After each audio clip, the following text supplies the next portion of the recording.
घर में ताला नहीं लगा था, फिर भी इंसानों का रूप धरे ये राक्षस अंदर नहीं आ सके और वो औरत इतनी डरी हुई थी कि बस उस जादुई पत्थर को छूकर सुबह तक जिंदा बचने की दुआ कर रही थी, क्योंकि जैसे ही रात होती है इस अजीब से शहर में अनगिनत राक्षस आ जाते हैं। वो उन लोगों का रूप ले लेते हैं जो मर चुके हैं और इंसानों का मांस खाते हैं। सुबह होने तक ही वो वापस जंगल में जाते हैं। लोगों को सुरक्षित रखने के लिए ब्लैक रोजाना सूरज ढलने से पहले घंटी बजाकर सबको घर के अंदर जाकर दरवाजा लॉक करने को कहता है। यहाँ तक कि 6 साल के बच्चे भी बिना कोई सवाल किए बात मानते हैं, क्योंकि घरों में वो जादुई पत्थर है जो उनकी रक्षा करते हैं। जब तक घर वाला खुद दरवाजा खोलकर उन्हें अंदर न बुलाए, राक्षस अंदर आकर उन्हें नहीं खा सकते। जब सड़क पूरी तरह खाली हो गई तो ब्लैक चैन की सांस लेकर पुलिस स्टेशन वापस आ गया और दीवार पर लगा बोर्ड बता रहा था कि उन्होंने शांति से दिन गुजार लिए हैं। वैसे जिंदा रहने का नियम बहुत आसान है, जब तक आप खुद कोई बेवकूफी न करें। राक्षस आपका कुछ नहीं बिगाड़ सकते, लेकिन कुछ लोग इस बात को हल्के में लेते हैं और शांति के दिन खत्म हो जाते हैं। क्योंकि यह आदमी बहुत ज्यादा पीकर धुत था। रात हो रही थी और मजबूर होकर बार के मालिक को दरवाजे और खिड़कियां बंद करके उस आदमी को वही सुलाना पड़ा और उसकी यही गलती 2 लोगों की मौत का कारण बन गई। उस शराबी की पत्नी और बेटी अभी भी दरवाजे पर उसका इंतजार कर रही थी। रात घिर चुकी थी और पति अब तक नहीं लौटा था, इसलिए पत्नी ने दरवाजा लॉक कर दिया और सोचा कि सुबह उसे ढूंढेगी। लेकिन जब शराबी की बेटी सोने जा रही थी तभी खिड़की के बाहर से उसे अपनी मरी हुई दादी की आवाज आई। उसने उत्सुकता से पर्दा हटाया तो देखा कि सच में उसकी दादी बाहर खड़ी थी। अगली सुबह जब शराबी को होश आया और वो अपने घर पहुंचा तो उसने देखा कि पड़ोसी वहां इकट्ठा थे। उसे कुछ समझ नहीं आया और वो पूछने ही वाला था कि क्या हुआ, तभी ब्लैक ने आकर उसे जोर का थप्पड़ जड़ दिया। उस समय ब्लैक इतना गुस्से में था कि बस पूछो मत, क्योंकि उसने कई बार याद दिलाया था कि जिनके घर में बच्चे हैं उन्हें खिड़कियों को कीलों से बंद कर देना चाहिए, क्योंकि बच्चे मासूम होते हैं और राक्षस उन्हें आसानी से बेवकूफ बना लेते हैं। लेकिन उस आदमी ने एक न सुनी और सारी रात शराब पीता रहा। उसकी पत्नी और बेटी को बुरी तरह से मार दिया गया था और उनकी लाशें बहुत खौफनाक लग रही थी। आदमी को अब अपनी गलती का पछतावा हो रहा था, लेकिन अब रोने से कोई फायदा नहीं था। ब्लैक के इतना गुस्सा होने की वजह सिर्फ ये नहीं थी कि उसकी वजह से पत्नी और बेटी मारी गई, बल्कि उसकी वजह से बाकी लोगों की जान भी खतरे में थी। क्योंकि शहर में जब भी कोई मरता है तो कोई नया इंसान इस शहर में आ फंसता है और जो एक बार आ जाता है वो कभी बाहर नहीं जा पाता। लेकिन मुख्य बात यह है कि राक्षसों वाली बात इतनी अजीब है कि नए लोग जल्दी से यकीन नहीं करते और किसी की बात भी नहीं सुनते। जरूरी नहीं कि वो रात में दरवाजा न खोलने का नियम माने, जिससे कोई बहुत बड़ी मुसीबत आ सकती है और शहर के बाकी लोग भी मारे जा सकते हैं। जैसा सोचा था, अगले ही दिन ट्रिप पर निकले एक परिवार की आरवी रास्ते में एक गिरे हुए पेड़ के पास रुक गई। वो पेड़ और उसके चारों तरफ उड़ रहे कौवे इस शहर का बुलावा होते हैं और अंदर आने का रास्ता भी। आदमी ने फौरन अपनी गाड़ी मोड़ी और कुछ ही देर में वो लोग शहर के अंदर आ गए। अंदर आते ही गाड़ी में बैठे लड़के को सबसे पहले कुछ गड़बड़ लगी। नए लोगों को इतनी जल्दी आया देख शहर के सभी लोग थोड़े परेशान हो गए। ब्लैक ने सबको उनसे बात करने से मना किया और खुद आगे बढ़कर पूछताछ की और उन्हें शहर से बाहर जाने का रास्ता दिखाया। उस आदमी को अभी तक कुछ अजीब नहीं लगा था, लेकिन जब वो पूरब की तरफ शहर से बाहर निकला और दोबारा पश्चिम वाले चौराहे पर पहुंच गया तो वो हैरान रह गया। वो लगातार कई बार गाड़ी चलाता रहा जबकि रास्ता बिल्कुल सीधा था, लेकिन फिर भी वो बार बार शहर के उसी गेट पर आ रहे थे। उन्हें बार बार शहर में गोल गोल घूमते देख ब्लैक को इसका अंदाजा पहले से था। उसने शुरू में ही उन्हें इसलिए नहीं बताया ताकि वो खुद इस बात को समझें और उनका थोड़ा गुरूर कम हो सके। सिर्फ इसी तरह वो आगे होने वाली अजीब बातों को मान पाएंगे और ये भी कि वो अब कभी बाहर नहीं जा सकते। जब ब्लैक को लगा कि अब सही समय आ गया है तो वो सड़क पर बैरिकेड लगाने गया। जाहिर सी बात है, यही वजह है कि शहर में खड़ी गाड़ियों के टायर हमेशा पंक्चर होते हैं। शुरू में उन्हें शायद ऐसे ही रोका गया होगा, लेकिन इस बार ऐसा नहीं हुआ क्योंकि वो आदमी शहर से बाहर नहीं निकल पा रहा था और गुस्से में उसने गाड़ी सीधे वापस मोड़ ली। तभी सामने से एक दूसरी गाड़ी आ गई। अचानक हुए इस हादसे से दोनों गाड़ियां जंगल में पलट गई। पूरा परिवार गाड़ी में फंस गया। आदमी की किस्मत अच्छी थी कि अंदर आई पेड़ की डाल उसे नहीं लगी, बस वो ड्राइविंग सीट पर फंस कर रह गया। पास बैठी उसकी पत्नी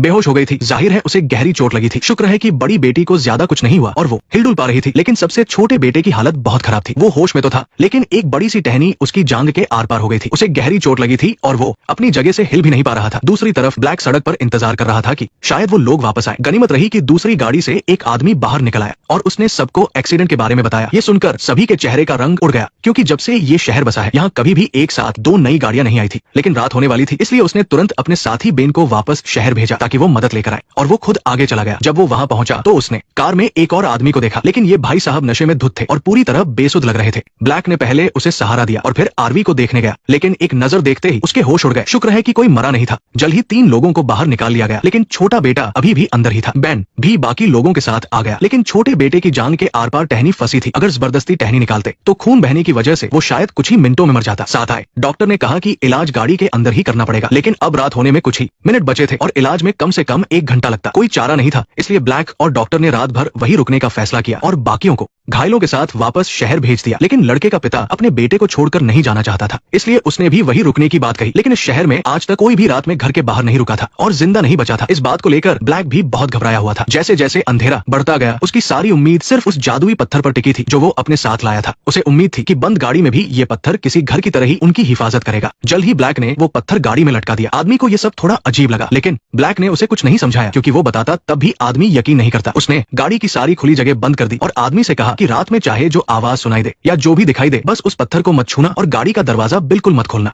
इसी बीच आसपास से डरावनी आवाजें आने लगी। जब ब्लैक ने खिड़की के बाहर देखा तो इंसानों का रूप धरे राक्षस धीरे धीरे उनके करीब आ चुके थे। राक्षसों की भीड़ बढ़ती जा रही थी, जिसे देखकर ब्लैक की भी रूह कांप गई। अब वो बस यही दुआ कर सकता था कि आरवी की ये बंद जगह और वो जादुई पत्थर उनकी जान बचा ले। यहाँ फ्रॉम के पहले एपिसोड की कहानी खत्म होती है। इस कहानी से हमें ये समझ आता है कि जो कोई भी इस शहर में आ जाता है वो फिर कभी बाहर नहीं जा सकता। चाहे गाड़ी किधर भी चला लो, वो वापस शहर में ही आ जाती है। रात में घर से बाहर नहीं निकल सकते। आपको उन जादुई पत्थरों वाले घर में ही दरवाजा बंद करके रहना होगा, तभी आप राक्षसों से बच सकते हैं। अगर आप खुद दरवाजा खोलते हैं तो इसका मतलब है कि आप उन्हें अंदर बुला रहे हैं, तब वो पत्थर काम नहीं करेगा और पूरा शहर मारा जाएगा। चलिए अगले एपिसोड में मिलते हैं। गाड़ी पूरी तरह से पलटकर कबाड़ हो चुकी थी, लेकिन ब्लैक वहाँ से एक कदम भी हिलने को तैयार नहीं था, क्योंकि बाहर इंसानों की शक्ल वाले राक्षस घूम रहे थे। रात होते ही वो जंगल से निकल आते हैं और उनका सबसे पसंदीदा काम इंसानों का कलेजा खाना है। ब्लैक पहली बार रात में घर के बाहर था, इसलिए अब उसे उस जादुई पत्थर से ही उम्मीद थी जो भूतों को दूर रखता था। वो बस यही चाह रहा था कि ये बंद कार एक घर की तरह काम करे और राक्षसों को अंदर आने से रोक ले। लेकिन तभी कार के बाहर से अचानक किसी के बुलाने की आवाज आई। ब्लैक को पता था कि ये राक्षसों की चाल है, जिससे वो लोगों को बेवकूफ बनाते हैं। लेकिन जिम, जो पहली बार इस शहर में आया था, वो घबरा गया। उसे लगा कि शायद मदद आ गई है और वो ब्लैक की बात भूलकर बाहर जाने के लिए दरवाजा खोलने लगा। शुक्र है कि ब्लैक की नजर उसी पर थी। उसने उसे रोका और समझाया कि बाहर जो भी है वो इंसान नहीं बल्कि राक्षसों का झुंड है, जो इंसानों का रूप लेकर उन्हें खाते हैं। अगर वे दरवाजा नहीं खोलेंगे तो सूरज निकलते ही राक्षस वापस चले जाएंगे। जिम को उसकी एक भी बात पर यकीन नहीं हुआ, लेकिन ब्लैक को इतना सीरियस देखकर उसने बाहर जाने का इरादा छोड़ दिया। अब यहाँ वो लोग थोड़ी देर के लिए सुरक्षित थे, लेकिन दूसरी तरफ बचाव दल के साथ वापस शहर लौट रहे नए लोग मुसीबत में फंस गए, क्योंकि दिन में ब्लैक ने सड़क पर बैरिकेड लगाया था ताकि उनके टायर पंक्चर करके गाड़ी रोकी जा सके। लेकिन वो बैरिकेड किसी काम नहीं आया और शहर के बाहर ही गाड़ियां टकरा गई। जल्दबाजी में किसी को उसे हटाने की याद ही नहीं रही और उसी में बचाव दल की गाड़ी का टायर पंक्चर हो गया। अब कोई रास्ता नहीं था, इसलिए उन्हें भागकर शहर की तरफ जाना पड़ा। लेकिन तब तक अंधेरा हो चुका था। जब वो सब बेतहाशा भागते हुए शहर के बड़े से घर तक पहुंचे तो अंदर बैठे लोग डरे हुए थे। चाहे बाहर वाले कितना भी दरवाजा पीटे, वो उसे खोलने को तैयार नहीं थे।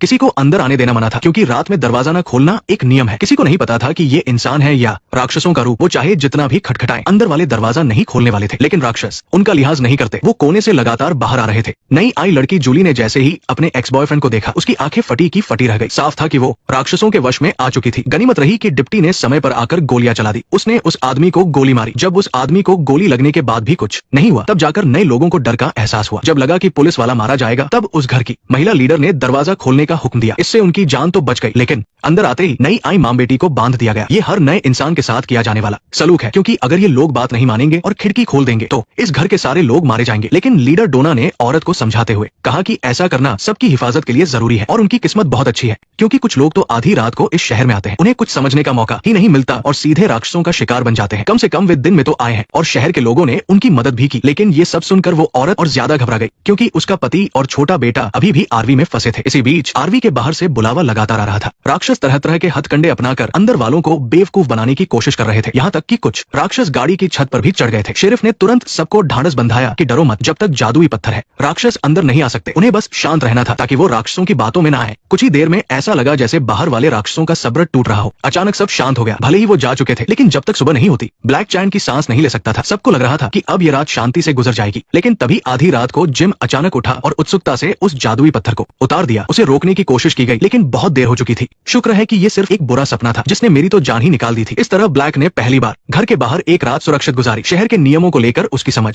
और भी पक्की हो गई थी। इसी बीच बचाव दल भी वहां पहुंच गया और पुलिस वाले को सही सलामत देखकर सबने चैन की सांस ली। चूंकि कुछ नए लोग आए थे, इसलिए उनके रहने का इंतजाम करना था। अब उनके पास दो विकल्प थे। पहला, डोना की देखरेख वाले उस बड़े से घर में रहना, या फिर दूसरा विकल्प था शहर की एक विला में रहना। विला में रहना भले ही ज्यादा आरामदायक था, लेकिन वो काफी खतरनाक भी था। दरवाजे और खिड़कियां बंद करना आपकी खुद की जिम्मेदारी है। इसके लिए कोई अलग से आदमी नहीं है। और जिन परिवारों में बच्चे हैं, उन्हें तो अपनी खिड़कियों पर कीलें ठोक देनी चाहिए। ऊपर जो परिवार रहता था वो इसका एक खौफनाक सबूत है, ताकि कोई बेवकूफी में आकर नियम ना तोड़े और दूसरों की जान खतरे में ना डाले। इसलिए बॉस ने बहुत सख्त सजा बनाई है। अगर कोई नियम तोड़ता है और किसी की जान जाती है तो उसे एक लोहे के बक्से में बंद कर दिया जाएगा पूरी एक रात के लिए। और ध्यान रहे, वहाँ कोई ताबीज या सुरक्षा नहीं होगी। अगर इसके बाद भी कोई जिंदा बच जाए तो मान लेंगे कि वो बहुत तगड़ा है। औरत ने हैरानी से पूछा कि इसे कितनी बार इस्तेमाल किया गया है, पर पादरी ने बताया कि इसे आज तक कभी इस्तेमाल नहीं किया गया। कल रात की परेशानी के बाद उस परिवार को इस टाउन के लोगों ने अपना लिया था। अब जल्द ही उनके घर चुनने का वक्त आ गया। सबको लगा था कि वो चारों एक ही घर में रहेंगे, लेकिन बेटी ने अकेले ही कॉलोनी हाउस चुन लिया। इस जिद्दी लड़की ने ऐसे नाजुक मौके पर अपना परिवार छोड़ दिया। उसकी माँ इस बात को मान नहीं पा रही थी, लेकिन उसे डोना ने रोक दिया, क्योंकि इस टाउन के अपने नियम है और माँ बाप भी इसमें दखल नहीं दे सकते। अचानक हुए इस फैसले से पति पत्नी अभी भी सदमे में थे,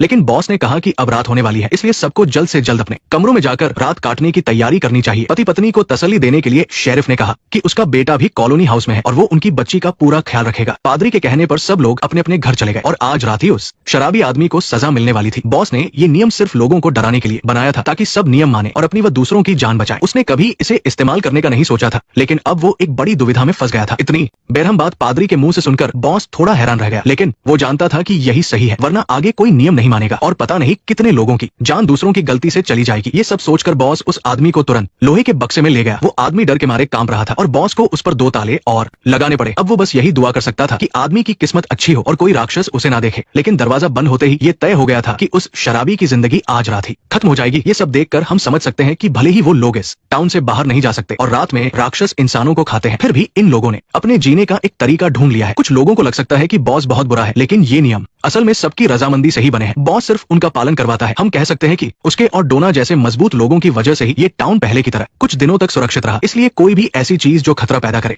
उसे पूरी तरह मिटाना जरूरी है। ये जगह भले ही दुनिया का अंत ना हो, लेकिन ये उससे भी ज्यादा खौफनाक है। यहाँ ज्यादा रहम दिखाना आपकी और आपके अपनों की जान ले सकता है। ठीक है, अब हम अगले एपिसोड में मिलेंगे। वो राक्षस हर रात उस लड़की की मरी हुई दादी का रूप लेकर दूसरे फ्लोर की खिड़की पर आता था, ताकि वो उसे दरवाजा खोलने के लिए मना सके, क्योंकि घर के अंदर सुरक्षा ताबीज था। राक्षस बिना बुलाए अंदर नहीं आ सकता था। छोटी बच्ची बहुत चालाक थी, वो पहली बार में ही समझ गई थी, लेकिन जैसे ही राक्षस ने मीठी मीठी बातें की, उसने अपनी माँ की चेतावनी को अनसुना कर दिया और सीधा खिड़की खोल दी। अंदर आने का न्योता मिलते ही राक्षस सीधा घुस आया और उसने माँ बेटी दोनों को बुरी तरह मार डाला। टाउन में लगातार इतने दिनों तक किसी के ना मरने का रिकॉर्ड भी टूट गया और उस बच्ची का पिता उस वक्त ज्यादा शराब पीने की वजह से बार में ही सो रहा था। जब अगले दिन वो होश में आया और घर पहुंचा तो अपनी बीवी और बच्ची की लाशें देखकर वो जोर जोर से रोने लगा, क्योंकि उसने बच्चों के कमरे की खिड़कियों पर कीलें नहीं ठोकी थी और दूसरों की जान खतरे में डालने का नियम तोड़ दिया था। इसलिए बॉस ने सभी लोगों को बुलाया और सजा के तौर पर उसे लोहे के बक्से में बंद कर दिया। जैसे जैसे रात होने लगी उस आदमी का डर भी बढ़ने लगा, लेकिन उस लोहे के बक्से में कोई सुरक्षा ताबीज नहीं था। इसलिए उसे कितना भी डर लगे वो बस एक कोने में दुबक कर यही दोहराता रहा, मुझे मत देखो, मुझे मत देखो, मुझे मत देखो। लेकिन उसकी किस्मत ने उसका साथ नहीं दिया। राक्षस आ चुके थे और वो धीरे धीरे लोहे के बक्से के पास जमा होने लगे। इस वक्त वो आदमी उस बकरे की तरह था जो कटने का इंतजार कर रहा हो। वो बस अपनी आंखें बंद करके अपनी मौत का इंतजार कर रहा था। जब बॉस वहां पहुंचा तो हर तरफ खून ही खून बिखरा था और उस आदमी को राक्षसों ने बुरी तरह चीर फाड़ कर खा लिया था। उसके शरीर का बस थोड़ा सा हिस्सा ही बचा था। बॉस ने अनगिनत लाशें देखी थी, लेकिन इस खौफनाक मंजर को देखकर उसका चेहरा भी पीला पड़ गया। लेकिन जब से इस टाउन में किसी के ना मरने का वो रिकॉर्ड टूटा था, तब से अजीब घटनाएं लगातार होने लगी थी,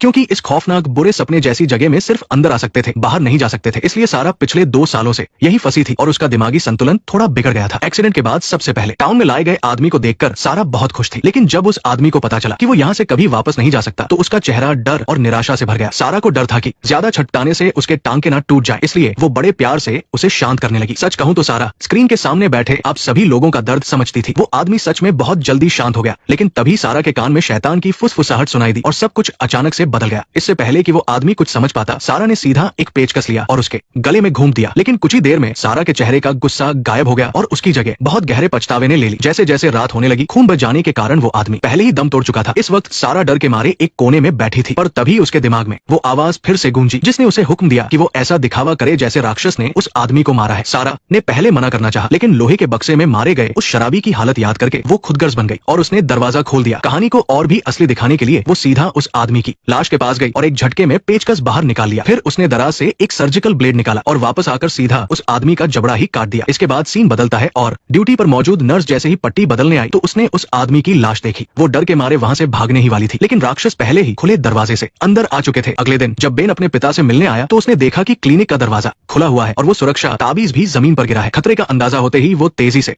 बेसमेंट में गया। जैसा उसने सोचा था, उस नर्स को भी राक्षसों ने बड़ी बेरहमी से मार डाला था और उसका पिता जो यहाँ भर्ती था उसकी मौत और भी ज्यादा खौफनाक हुई थी। बेन अपने पिता की कटीफटी लाश को पकड़कर जोर जोर से रोने लगा। बाद में वो पूरे खून से लथपथ होकर जंगल में आया और अपना गुस्सा निकालने के लिए पेड़ काटने लगा। और जैसे ही ये खबर मिली तो सब बेन को तसल्ली देने आए और वो धीरे धीरे शांत हुआ। उसे लगा कि ये सब महज कोई इत्तेफाक नहीं है, क्योंकि अगर पहले कभी कोई मरता भी था तब भी टाउन में एक साथ 2 नई गाड़ियां कभी नहीं आती थी और इन 6 नए लोगों के आने से शायद कोई संतुलन बिगड़ गया था। शुरुआत में कुल मिलाकर 3 पुराने लोग मरे थे और ये गिनती मेल नहीं खा रही थी, लेकिन कल रात 3 और लोगों के मरने के बाद ये हिसाब अजीब तरह से फिर बराबर हो गया। बेन को शक था कि इसके पीछे जरूर कोई ताकत है जो सब कुछ कंट्रोल कर रही है। ये सुनकर बॉस भी थोड़ा परेशान हो गया कि अब आगे क्या करना चाहिए। जब वो उदास होकर पुलिस स्टेशन वापस आया तो दरवाजे पर उस चीज को देखकर उसे बहुत मजाक सा लगा। उसने तुरंत उसे मिटा दिया और इन सब घटनाओं की मुख्य वजह सारा उस वक्त बाथरूम में अपने शरीर से खून धो रही थी, लेकिन तभी उसका भाई अचानक वहां आ गया और उसने उसका ये राज पकड़ लिया। सारा समझ गई कि अब वो इसे नहीं छुपा सकती, तो उसने तुरंत अपने प्यारे भाई को गले लगा लिया और उससे मदद की भीख मांगने लगी। भाई के पूछने पर हमें पता चलता है कि राक्षसों ने सारा से वादा किया था कि अगर वो उनके कहे मुताबिक